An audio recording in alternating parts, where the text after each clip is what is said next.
it is lack of sleep. I don't sleep much anyway, but it's, you'll lose sleep. It's health. It's really your mental well-being, but bigger than that, it's your business. Like, the cool thing about having a business or owning a business is you get to decide what you want that to look like. Yeah.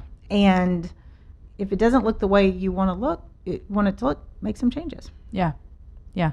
Well, it's even the cost of bad business. I mean, it's also those things that you don't even think about sometimes, right? Like, if you break up, if you get a divorce with the client and they're not happy about that, they can cause issues for sure for your business. Yep. Which is something that, you may enter it thinking, okay, I'm going to try to work this out, take on this client, or maybe, and I feel like sometimes it's rare that we get into a business relationship where we didn't know necessarily that that's how that person operates, right? Until it's kind of like dating. You don't really know how they're they keeping are. the secrets from you. Yeah. Yep. They're really nice in the boardroom, and then you're like, let's ink the deal. And then as soon as they turn into like the ears or the horns come out. Yeah.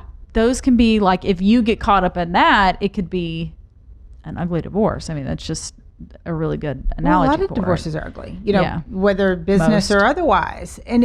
But it doesn't have to be that way, because there's a couple things. One is, you've got to do your work on the front end to see, but you're going to have some relationships that just something comes up where you're like, I did not see that coming. Unlike Rachel, I did not see that coming. But there's also a way to look at it where if you can protect yourself and your business and be your other clients, your other people. So if somebody wants to get ugly, your goal is to be so you and be so strong in your business that whatever ugly things they say about it, the other people don't believe them. Yeah.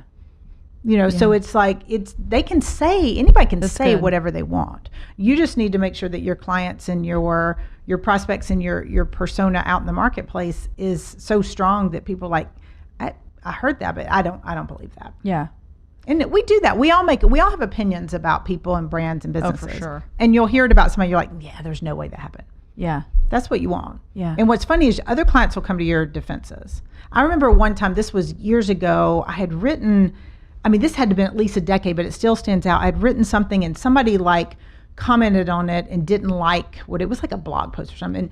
And somebody commented, and I was starting to get like, wait a minute, I was all in my feels. I was getting a little upset about people before my skin got a little thicker, but I was getting upset about that because I was like, that's not true. And I wanted to come back and go, that's not true. And what was interesting is like 5 or 6 other people that know me that were clients that had worked with me were like, oh no, blah, blah. And they came to the defense, which I thought was really neat. So that's really what it is if you're so yourself and you do a phenomenal job for your clients, I don't think you have to worry about the one bad apple. Yeah. Yeah. They'll fade away.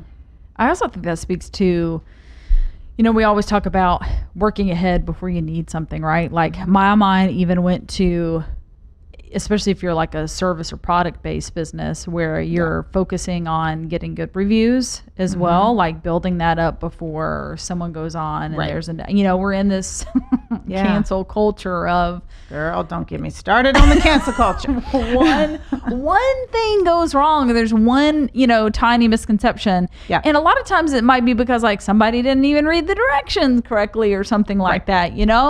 The fact that we have to have warning labels that say please don't iron your clothes while wearing them should tell you that it's really right. It's like, please don't spray Gorilla Glue in your hair. You had to bring it up. You had to. I know Isaac wasn't going to get through without the Gorilla Glue. But it's true. Like, there's going to be people say bad stuff about you. True. You have to just ignore. Now, I totally get that it's easy to say.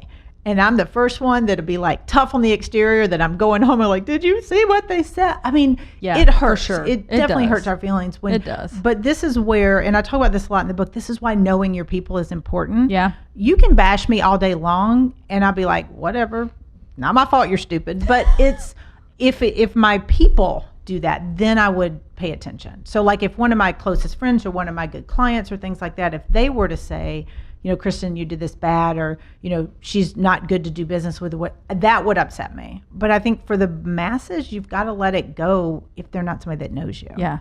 Could it ruin but if you get one bad review, I mean, people are going to read it for sure, because think about it. I order on Amazon all the time. Of course. I see all the 5s. What do I go look for? Exactly. That 1 star. Let me see what that 1 star wanted to say. Yeah, We're all yeah. reading it. But as long as the ratios are tipped, where you've got more positives than negatives, Yeah. don't worry about it. Well, you know, going back to that, like 90 days from now, I mean, you could be working with a client that you love and they love you and possibly even paying you more. Yeah.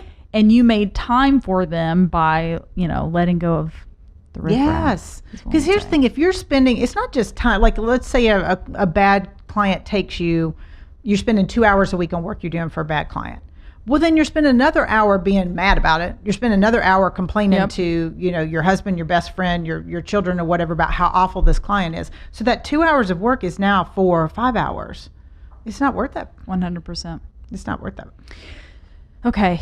So if we feel like there's some bad business going on and we're losing some sleep, or maybe we just don't enjoy it anymore. Okay. Maybe it just doesn't fit with our business, because I feel like that's really relevant to COVID too. To your point, we had to pivot and make it. I know we got to come up with a synonym. I did Google synonyms for pivot because I was tired of pivoting. What'd you come up with? Nothing. I don't know. Redirect. There's nothing cool. And then I always think of Friends and pivot. I know that meme is so poor Ross and that couch. I know. Yeah. I'm so sorry. Okay. Well, another word for pivot. Everyone had to do that. And maybe you're finding, because I feel like we did a little bit of that where we were like, oh, and part of it was just because things changed due to COVID, you know, our client base. I mean, it was all sorts of changes happening.